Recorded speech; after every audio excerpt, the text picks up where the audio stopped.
미움받을 용기를 제가 자주 얘기하게 되는데요. 이제 프로이트와 함께 정신분석가로서 활동하던 이제 알프레드 아들러라는 유대인이죠. 그런데 이제 나중에 입장을 좀 다르게 하면서 프로이트랑 이제 갈라서서 이제 개인 심리학이라는 독자적인 하나의 이제 그 심리 치료 이제 운동을 시작하신 분이에요.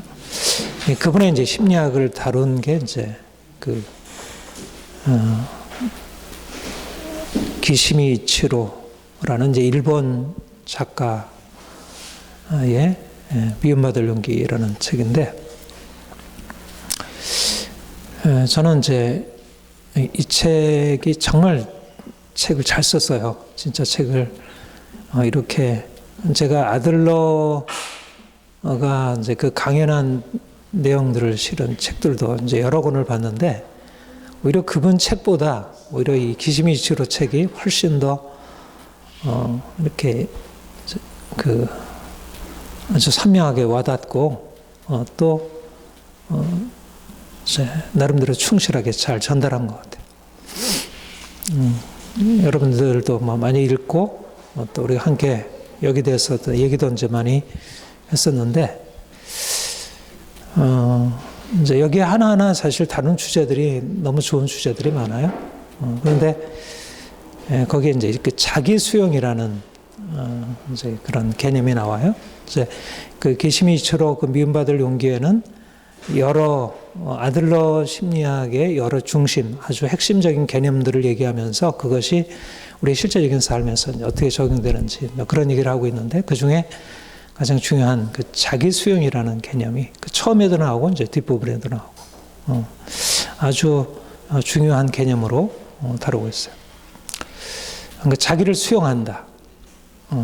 자기를 받아들인다. 그러니까 인생이 있어서 행복한 인생, 보다 자유로운 인생을 위해서 필요한 삶의 자세, 태도가 있는데 그것은 자기를 받아들이는 것이다. 근데 이제 어떠한 자기냐면 받아들이기 힘든 자기를 받아들이는, accept, 수용, 받아들임. 우리가 이제 받아들이기 힘든 게 어떤 부분이에요? 자기의 약점, 자기의 단점, 자기의 좀 그 부끄러운 것들, 이런 것들을 우리가 받아들이기 힘들어 하잖아요. 근데 이제 그런 자기의 약함을 받아들이는 것, 그걸 수용하는 것, 다시 말하면 자기의 한계를 수용해야 인간이 잘할 수도 있는 것도 있고 잘 못하는 것도 있고, 장점도 있고 단점도 있고, 강점도 있고 약점도 있고, 이제 누구든지 아무리 뛰어난 슈퍼맨이라 하더라도 그 두 가지 측면들이 다 있는데, 그런데 인생은 슈퍼맨이 되어야, 슈퍼우먼이 되어야 잘 살아가는 게 아니고 자기를 받아들일 수 있는, 자기의 약함, 단점을 받아들일 수 있는 사람이 인생을 잘 살아갈 수 있다.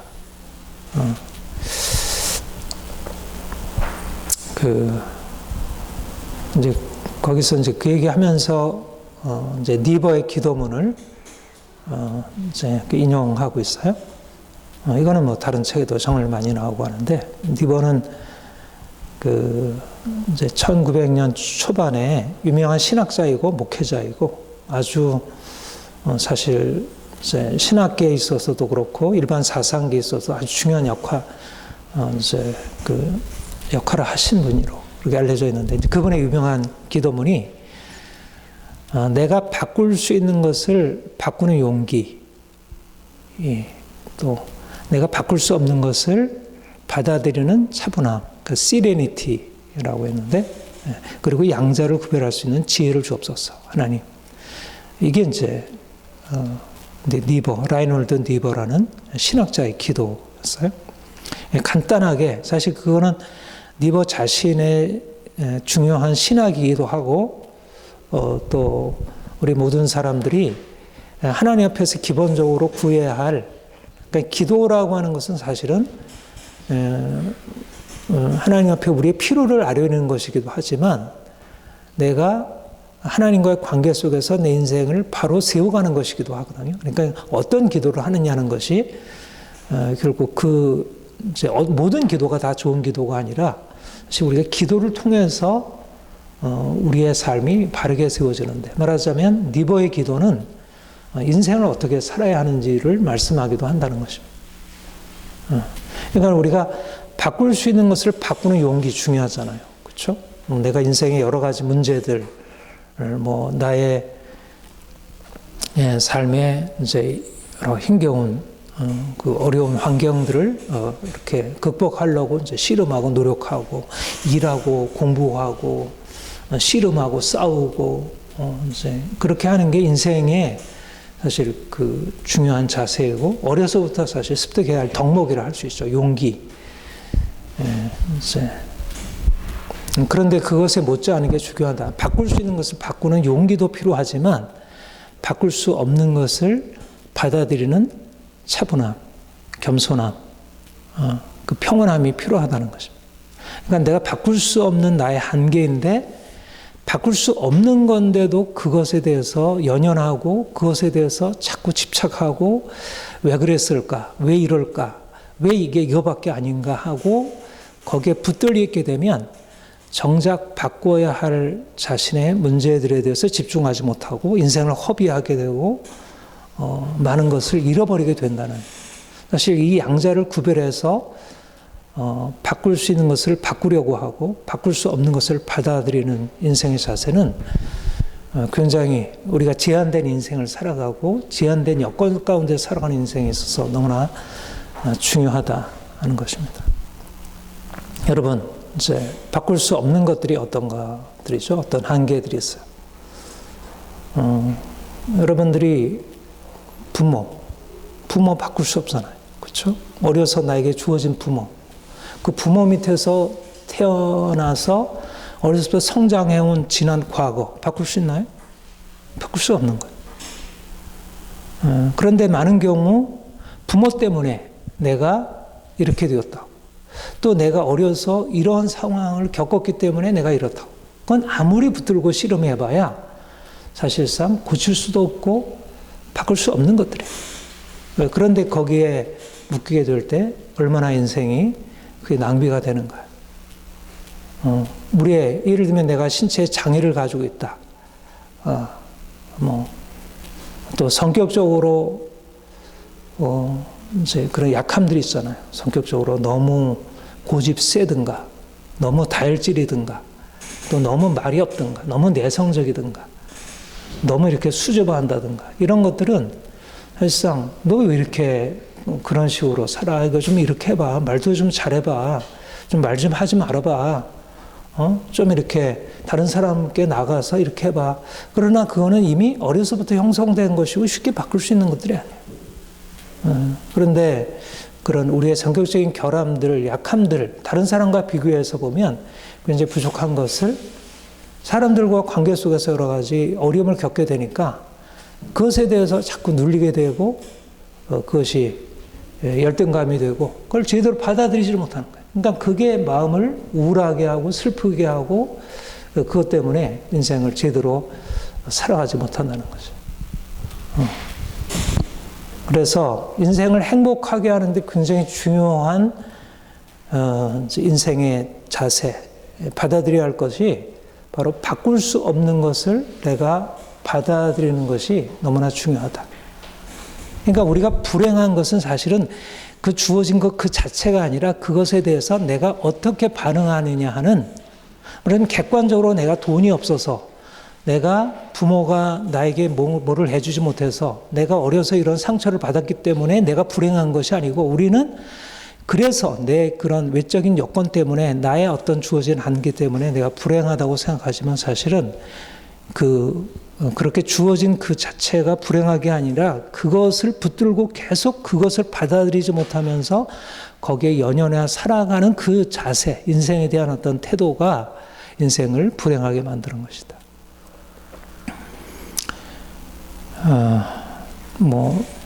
사람들마다 이제 그런 한계가 좀 별로 없이 이것저것 다 갖추고 태어난 사람들 있잖아요. 그렇게 자라온 사람들, 금수저, 은수저, 흙수저, 그런 객관적인 조건을 가지고 얘기를 하죠. 그러니까 금수저는, 은수저는 인생이 행복하고 흙수저는 인생이 불행하고 그럴까요? 그렇지 않다는 것이. 금수저, 은수저가 인생을 행복하게 살아가고 흙수저가 인생을 불행하게 사는 게 아니고 인생이 금수저, 은수저가 되어야 하고 흙수저는 인생이 모자라고 부족하다는 그 생각이, 그런 관점이 나의 주어진 한계를, 내가 흙수저로 태어난 나의 인생을 내가 금수저가 아니라고 하는 사실, 내가 은수저가 아니라고 하는 그 생각이 우리를 불행하게 한다. 가난하다는 사실보다도 내가 저 사람보다 내가 가난하다는 그 비교시 열등감이 나를 불행하게 한다. 그러니까 내가 가난하다 하더라도 가난한 사실을 받아들이고 거기에 맞춰서 내 인생의 가능성을 향해서 바꿀 수 있는 것을 바꿔서 나가면 가난한 걸 바꿔갈 수도 있고, 또 가난한 상황들에 대해서 그렇게 쉽게 바뀌지 않는, 한 번 주어진 것이 사실 쉽게 바뀌지 않잖아요. 그러나 그것을 받아들이고 그 한계 안에서 자기 또 고유한 인생, 그거밖에 없는 건 아닙니까? 자기 인생을 살아갈 때 인생이 행복할 수 있다. 저는 이건 굉장히 중요한 철학적인 원리, 인생의 중요한 원리라고 생각해요. 이건 심리학의 원리이기도 하고 윤리, 철학의 원리이기도 하고 사실 고대로부터 내려온 철학의 원리이기도 하고 특별히 믿음의 원리이기도 하다는 거. 물론 이제 미움받을 용기에서 얘기하는 것은 일반론으로 얘기한 것이지만 저는 이게 믿음의 원리이기도 하다 생각을 해요. 우리가 하나님을 믿는다는 게 무엇일까? 그야말로 바꿀 수 있는 것을 바꾸게 하는 용기를 주시는 거예요. 하나님은 우리에게 내가 너와 함께 함이라. 너는 나가서 두려워하지 말고 싸워라. 이런 용기를 주시죠. 담대하라. 강하고 담대하라. 가서 정복해라. 너의 한계를 돌파하고 나아가라. 이게 이제 하나님이 우리에게 말씀하시는 것이기도 하지만, 그러나 하나님은 그렇다고 해서 우리 인생의 모든 한계를 다 극복해서 우리를 슈퍼맨, 슈퍼우먼으로 만들지 않고 우리가 가지고 있는 그 한계를 그대로 받아들이도록 하신다. 하나님이 우리와 관계를 맺으시는 데서 핵심이 뭐예요? 우리가 하나님을 만나게 될 때 처음 만나게 된 그 방식이 뭐였죠? 우리를 있는 그대로 받으신 것입니다. 우리가 아직 죄인 되었을 때 우리를 바꾸신 것이 아니고 우리를 있는 그대로, 우리가 죄인 되었을 때 그 죄인으로서의 우리를 그가 받으셨고 죄인이라고 우리를 거부하지 아니하셨고 그가 우리를 있는 그대로 사랑하신 것입니다. 그러니까 하나님이 우리를 받으셨다는 사실로부터 우리가 하나님과의 관계가 시작되었고, 그래서 우리는 우리 자신을 처음부터 바꾸지 않고서도 있는 그대로, 사람들에 의해서는 우리가 판단받고 미움받고 인정받을 수 없었지만, 그러나 하나님과의 관계 속에서 우리는 우리 자신으로서 우리의 약한 모습 그대로, 우리의 부끄러운 모습 그대로 가지고 나가서 그가 우리를 사랑하시는 그 사랑을 받아들이고 그 사랑 안에서 우리가 바꿀 수 있는 것을 향해서 더욱더 나아갈 수 있게 되었죠. 그러니까 하나님과의 관계 속에서 우리가 경험하게 되는 중요한 것은, 내가 이전에는 사람들과의 관계 속에서 바꿀 수 없는 것을 바꾸려고 그렇게 헛된 시도를 하고 노력하던 불행한 인생을 그만두고 이제는 바꿀 수 없는 것을 받아들이는 자기 수용을 배우게 되는 것. 이것이 나는 신앙에 있어서 너무 중요한, 하나님과의 관계성에 있어서 너무 중요한 의미를 가지고 있다고 생각합니다. 우리가 오늘 본문, 우리 자주 다루는 본문인데 자기 수용이라는 관점에서 좀 다뤄보려고 합니다. 사도 바울이 그 앞에 보면 그런 말씀을 했어요. 이제 하나님이 자기에게 엄청난 계시를 주셨다는 거예요. 그 앞에 보면 이제 1절, 2절 환상과 계시를 말하노라. 그러면서 14년 전에 있었던 일을 얘기를 하는데, 이게 몸 바깥에서 자기가 몸 바깥에서 일어난지 아니면 환상으로 자기가 보게 된 것인지 그것이 구별이 안 될 만큼 너무나 이제 생생한 영적인 경험이었다 얘기를 해요. 그러니까 낙원으로 이끌려가서 말로 표현할 수 없는 말을 듣고 사람이 가히 이르지 못할 말을 듣게 되었어요. 너무나 놀라운 체험. 사실 이 체험에 대해서 이게 언제 어떤 방식으로 일어났는지 자세하게 다른 곳에서 언급되지는 않았기 때문에 자세한 내용은 모르지만 어쨌든 엄청난 경험이었죠. 우리가 누가 이제 입신 체험한다. 옛날에 이제 그런 얘기를 하죠. 천국 가서 보고 온 그런 경험도 얘기하는데 아무튼 사도 바울에게는 엄청난 영광. 사실은 사도 바울이 예수님 다메섹 도상에서 만났을 때도 영광의 주님 만나보고 너무나 놀라운 체험을 했잖아요. 근데 이제 그 뒤에도 이런 엄청난 환상과 계시, 하늘에 이끌려가서 낙원에 이끌려가서 엄청난 하늘의 영광, 천사들 화려한 하늘의 영광을 경험했던 것 같아요. 그런데 사도 바울이 그런 놀라운 경험을 한 이후에 그 놀라운 계시가 그 인생을 계속해서 그런 그 하늘의 영광으로 이끌려가는 인생을 살게 하는 게 아니라 오히려 거꾸로 하늘의 영광과 전혀 대조가 되는 너무나 고통스러운 현실의 경험으로 그가 이끌려가게 됩니다. 사실은 그 사도 바울의 인생을 보면 그가 다메섹 도상에서 주님 만난 경험도 있고 이런 이제 하늘에 끌어올려서 환상과 계시를 경험한 것도 있지만 사실 그 인생 전반을 보면 너무나 고난으로 점철되어 있는 것을 보게 돼요. 그 11장에 보면 그가 고난을 열거하는데 얼마나 수많은 고난들이 그를 끊임없이 괴롭혔는지. 근데 여기 특별히 육체의 가시라고 했던 부분은 정확하게 뭔지 육체의 질병이었는지 아니면 외적인 고난 때문이었는지 그것은 무엇인지 모르지만 아무튼 그로 하여금 너무 고통스럽게 자기를 찌르는 가시로 그가 경험을 하게 되었습니다. 그래서 하나님 앞에 간절히 간구하기를 하나님 이 가시를 나에게 제거해 주십시오. 3번이나 하나님께 그렇게 간절히 간구했는데 하나님께서 그에게 주신 응답은 내 은혜가 내게 족하도다. 이는 내 능력이 약한 데서 온전해짐이라. 그러니까 그가 하늘의 영광, 하늘의 환상과 계시를 체험하고 하나님 여기가 좋사오니 이게 너무너무 좋습니다. 하나님 내게 이러한 것이 계속되기를 원합니다. 근데 그에게 주어진 것은 오히려 너무나 그것과 대조되는 고통스러운 가시. 그런데 하나님 앞에 간절히 간구하고 또 간구했는데 하나님께서 그에게 주신 대답은 거기서 그를 건져주어서 그로 하여금 다시 환상으로 계시로 그를 이끌어간 게 오히려 내 은혜가 내게 족하다. 이 한계, 네가 지금 처해 있는 한계 상황, 고통스러운 상황은 너에게 있어서 오히려 족한 은혜이고 오히려 이 가운데서 내 능력이 온전케 된다.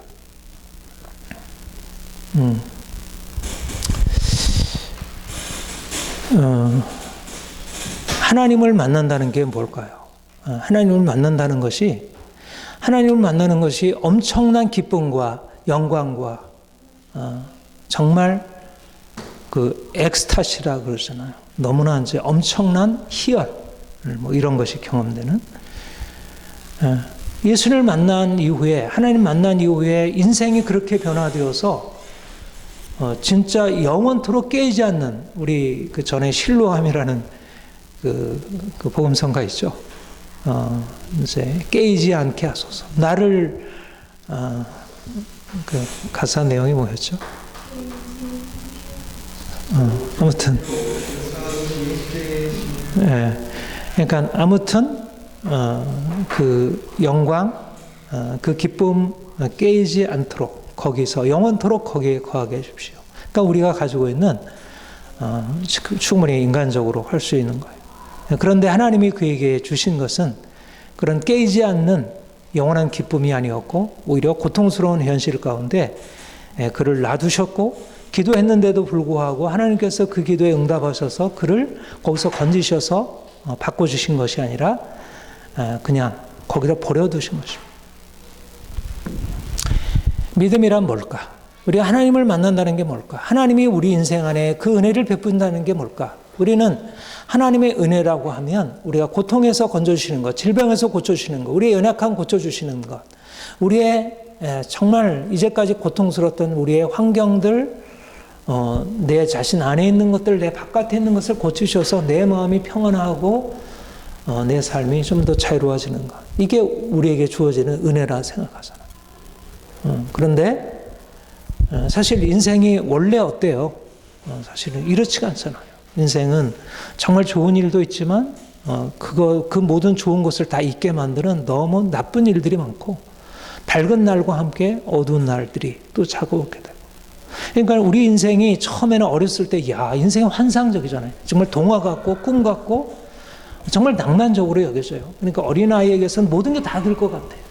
엄마 아빠가 이러저러한 게 해주면 내 삶에 있어서 어떤 것도 부족함이 없는 인생 같아. 근데 점점 커져서 깨닫게 되는 건 뭐예요? 엄마 아빠가 너무나 연약하고 보잘것없는 자기보다 별로 그게 크게 나아져 보이지 않는 많은 문제를 가지고 있는 존재라는 사실을 깨닫게 되고 인생이 꿈이 아니고 동화가 아니고 환상이 아니라는 사실을 알게 돼요. 그러니까 인생이 너무나 고통스러운 문제, 질병이 있고 가난이 있고 싸움이 있고 미움이 있고 질투가 있고 시기가 있고 여러 가지 병이 있고 아픔이 있는 것이라는 문제를 알게 돼요. 그러니까 우리는 끊임없이 우리 어려서 경험했던 그 좋은 시절로 계속 돌아가서 그리로 그 옛날을 다시 찾기를 원해요. 엄마에게서 누렸던 그 아늑함과 평온함을 찾기를 원해요. 그런데 그 엄마에게로 다시 돌아갈 수 없는, 그 엄마 품에로 다시 돌아갈 수 없고 그 아늑함으로 다시 돌아갈 수 없는 거예요. 사실 아늑한 것도 아니었고 고통스러운 것이었지만 그래도 지금 돌아보면 그 시절이 좋았던 것 같은데 좋았다 하더라도 그리 돌아갈 수 없는 거예요. 그래서 인생은 어떻든 말하자면 신라관과 같은 인생에 있어서 다시 그 낙원으로 복낙원하고자 하는 잃어버렸던 엄마의 품으로 다시 돌아가고자 하는 갈망이 모두 다 있어요. 그래서 우리가 하나님께 나아가는 것도 사실은 그런 의미를 가지고 있어요. 하나님께 나아가면 잃어버렸던 그 꿈을 다시 찾을 것으로, 우리 잃어버렸던 소망이 다시 채워질 것으로. 그래서 하나님께 나아가니까 정말 하나님이 인생 안에 개입하셔서 내 인생 안의 슬픔을 고쳐주시고 내 인생의 두려움을 잠잠케 하시고 내 인생의 문제를 해결해 주시는 것을 경험을 해요. 그런데 그게 다가 아니라는 사실을 알게 되는 거예요.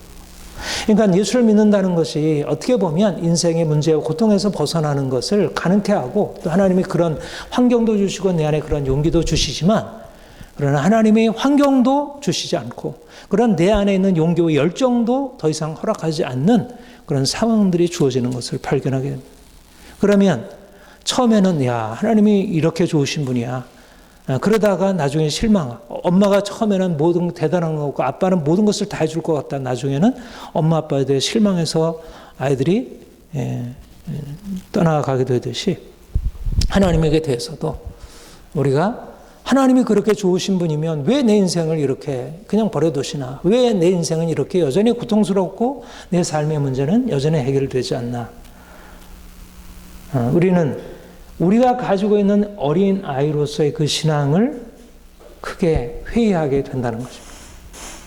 그런데 우리가 더 주님을 알게 될 때 깨닫게 되는 것은 하나님의 은혜가 그게 다가 아니고 우리가 하나님을 믿고 하나님과 관계한다는 게 그게 다가 아니라는 사실을 알게 돼요.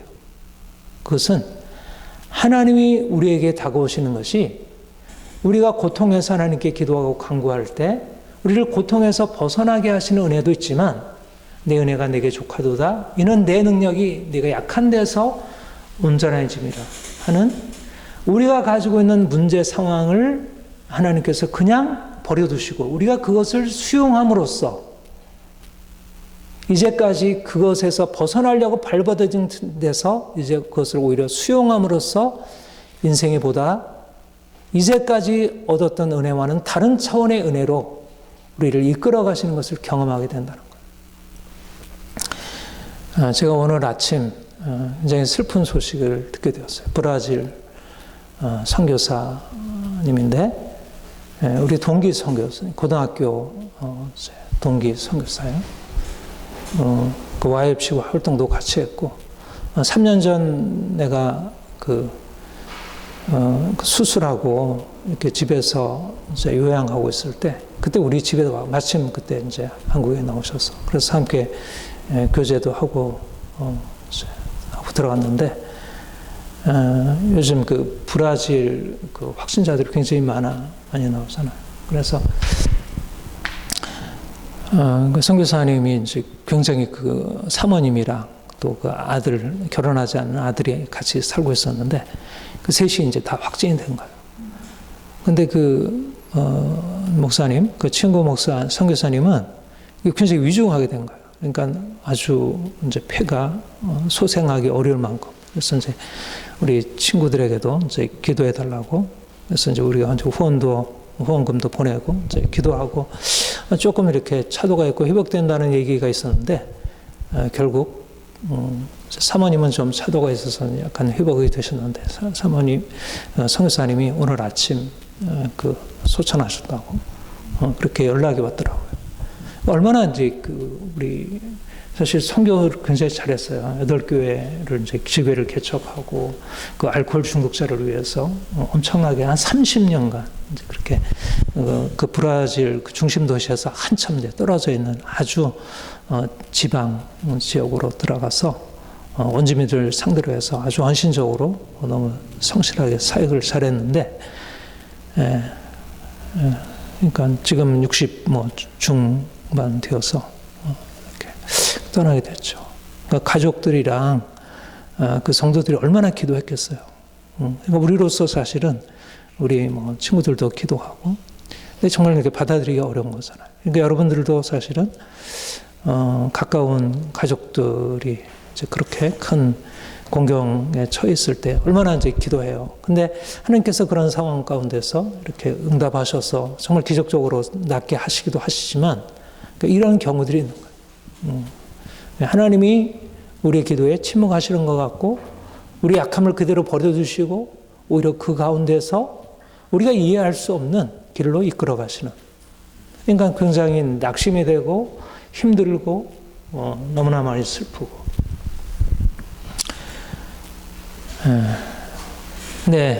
바울이 이렇게 이제 그런 극심한 이제 고난의 상황 속에서 그 약함에 대해서 하나님 앞에 기도했을 때 하나님이 그렇게 응답하실 때 오히려 그가 새로운 은혜를 경험하게 된 것입니다.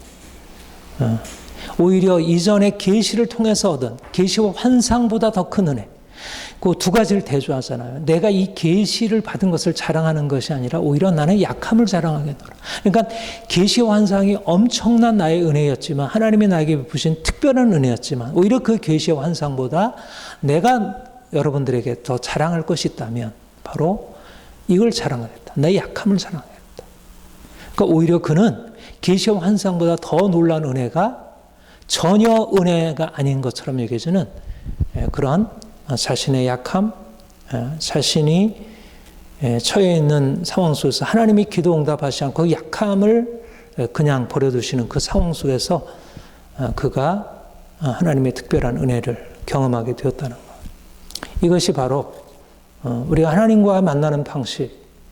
그러니까 우리는 하나님이 우리 인생의 고통을 아시고 우리 인생을 고통에서 누구보다도 건지시기를 간절히 원하시고, 그래서 우리를 그런 상황에 대해서 정말 안타까움으로 함께 하시지만, 그러나 때로 우리가 그 상황 가운데 그냥 처해 있으므로 오히려 우리의 연약함이 우리 인생을 이제까지 갖지 못한 새로운 인생으로, 내가 중심이 되었던 인생이 내가 아니고 하나님이 중심이에요. 나를 자만하지 않게 하려 합니다. 내가 아닌 하나님이 보이는 인생, 나의 능력으로 사는 인생에서 하나님의 능력으로 사는 인생. 이제까지는 뭔가 잘 되는 것, 형통한 것만으로 기뻐하던 인생이었는데 이제는 약함까지도 인생을 전체로 공정할 수 있는 그런 인생으로 하나님이 이끌어 가신 것입니다.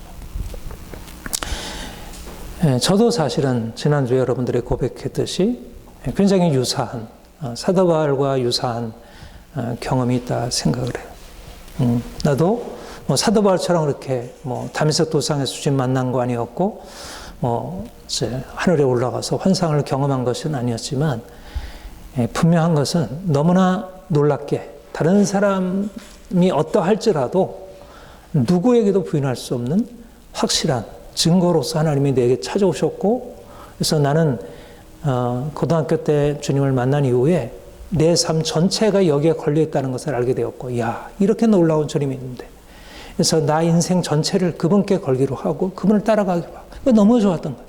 그야말로 땅이 아니라 하늘에서 사는, 적어도 나에게는 하늘이 열렸고 이제는 더 이상 이 세상 모든 것이 다 지나가고 이제 하나님과 하늘에서 함께 사는 삶을 살게 되었다, 이렇게 생각을 했어요. 그런데 내 인생에 주어진 것은 하늘이 아니었던 거예요.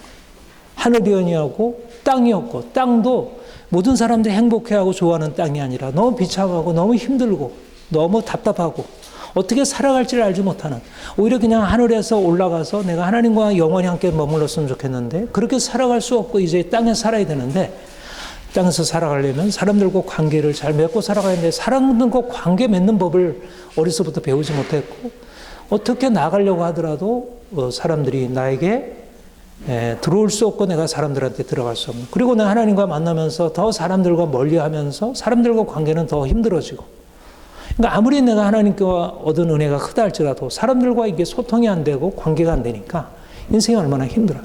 그러니까 나는 뭐 드러나게 외적으로 뭐 고난당하고 내가 사람들한테 매맞고 뭐 그렇게 학대받고 뭐 이런 경험은 아닐지라도 일단 내 인생은 너무 사실은 감당할 수 없는 이제 그런 것이었어요.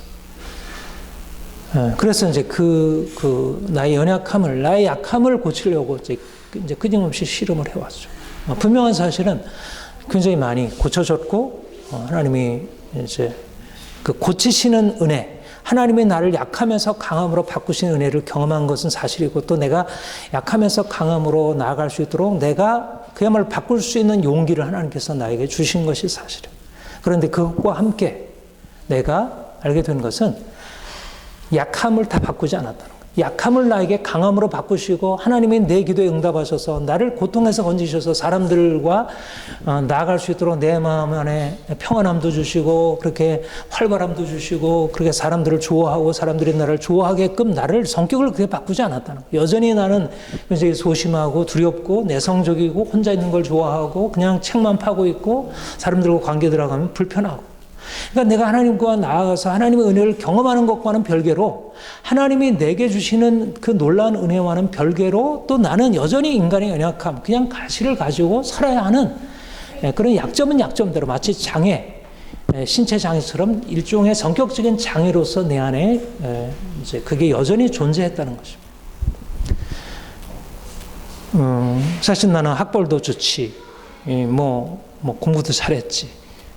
뭐 나름대로 뭐 이쪽으로 내놓을 것이 전혀 없다고 할 수는 없는데 그것이 나에게 전혀 빛이 될 수 없는 것은 나의 연약함이.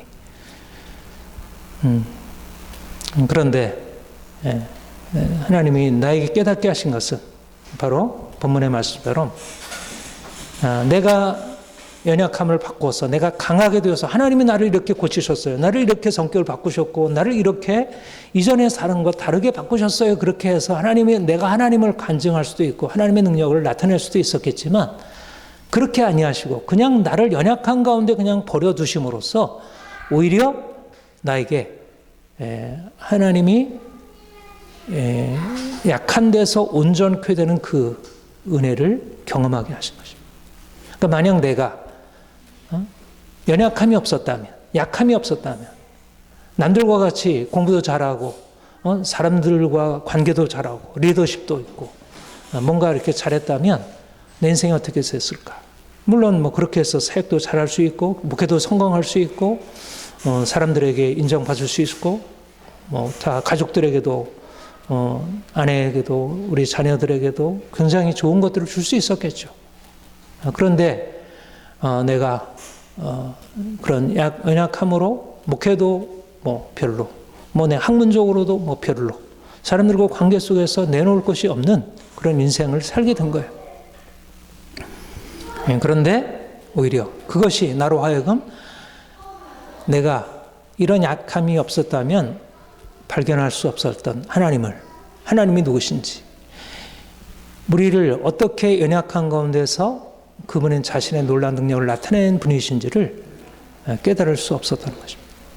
그러니까 오히려 내가 복음 진리를 깨닫고 십자가의 진리를 깨닫고 그 놀라운 주님을 깨닫고 그 주님에 보다 더 가까이 나갈 수 있는 비결은 오히려 연약함이 없음으로써 주어진 게 아니고 오히려 연약함으로 인해서, 그야말로 내가 연약함으로 인해서 내 안에 주님이 강하시는, 내가 죽고 주님이 내 안에 사시는 것을 나의 실질적인 연약함을 통하여, 사도 바울이 자신의 실질적인 고난을 통해서 그가 경험할 수 있게 된 것처럼. 그래서 정말 약함이 얼마나 큰 은혜인지, 자기 수용의 은혜를 통해서 내 인생이 얼마나 크게 확정되어 줄 수 있는지를 내가 경험하게 되었습니다. 오늘날 많은 사람들이 가지고 있는 사람들은 가지고 있는 대로, 또 가지지 못한 사람들은 가지지 못한 대로 자액의 수용을 하지 못하고 있어요.